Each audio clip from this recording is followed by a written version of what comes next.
रितेश भाऊ तिकडे big boss हिंदीच्या सेटवर गेलेले आहेत आणि बिग बॉस मराठीसाठी खूप मोठा जे आहे ती खुश खबर आणणार आहेत, खूप मोठा धमाका करणार आहेत. अशा प्रकारची मार्केटिंग तिकडे करण्यात आली होती कलर्सकडनं आणि बिग बॉसच्या मेकर्सकडनं. पण मित्रांनो, खरंच तसं काहीतरी झालेलं आहे का तिकडे, की नेमकं काय झालंय तेच आपण आजच्या व्हिडिओमध्ये जाणून घेणार आहोत. त्या अगोदर तुम्ही आपल्या चॅनलला सबस्क्राईब केलं नसेल तर सबस्क्राईब करा. चला आता मुद्द्याकडे वळूया. मुद्दा असा आहे की बाबा, रितेश भाऊनी बिग बॉस हिंदीच्या सेटवर जाऊन केलं काय. तर सर्वात पहिले ते तिकडे गेले. सर्वात पहिले तिकडे अनाउन्समेंट झाली की बाबा बिग बॉस मराठीचा 6वा सीझन जो आहे तो लवकरच आपल्या भेटीला येणार आहे आणि तो भेटीला आल्यानंतर त्याच्यामध्ये काय असणार आहे ते तिकडे सांगायचा प्रयत्न केला रितेश भाऊनी, की खूप सारे दरवाजे जे आहेत ते दरवाजे आपल्याला बिग बॉस मराठीच्या घरामध्ये आपल्याला बघायला मिळणार आहे. त्यामध्ये मेन दरवाजापासून एंट्री केल्यानंतर असे आतमध्ये देखील खूप सारे दरवाजे असतील, ज्यामध्ये प्रत्येक दरवाजाच्या मागे जे आहे ते एक वेगवेगळं सरप्राईज असेल किंवा एखादा शॉकिंग गोष्ट असणार आहे. अशा प्रकारची गोष्ट तिकडे आपल्याला सांगायचा प्रयत्न केलेला आहे.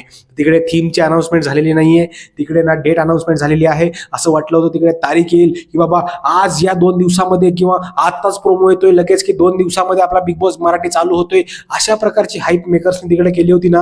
मी ऍक्च्युली खूप खुश झालो होतो की यार बिग बॉस मराठीचं हिंदीच्या सेटवर जाऊन तिकडे प्रीमियर येतोय का काय, प्रोमो येतोय का काय डेटचा. पण तिकडे मित्रांनो तसं काहीच झालेलं नाहीये.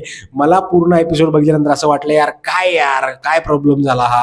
पण जाऊ द्या मित्रांनो, तिकडे एक गोष्ट तर कन्फर्म झालेली आहे की बिग बॉस मराठी हा खूप लवकर चालू होणार आहे. कारण की आता त्याची एवढी हाईप बनवली जाते ना, बिग बॉस हिंदी संपल्यानंतर 2 ते 3 आठवड्यात मॅक्सिमम मित्रांनो बिग बॉसचा मराठीचा 6वा सीझन चालू व्हायलाच पाहिजे. कारण की किती दिवस ते तुम्हाला असं काय हाईप बनवून ठेवू शकतात, खूप कमी वेळ असते ती हाईप.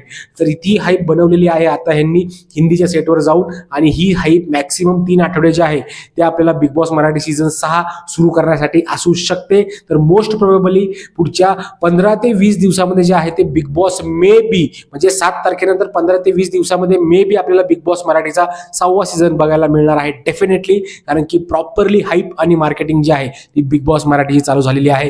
रितेश भाऊनी आज बिग बॉसच्या हिंदीच्या सेटवर जाऊन जे काय केलं त्यांच्यावर तुमचं मत काय आहे ते नक्की मला कमेंट करून सांगा. कारण की माझ्यासाठी तुमचं मत खूप जास्त महत्त्वाचं भेटतं. पुढच्या व्हिडिओमध्ये तोपर्यंत जय हिंद, जय महाराष्ट्र.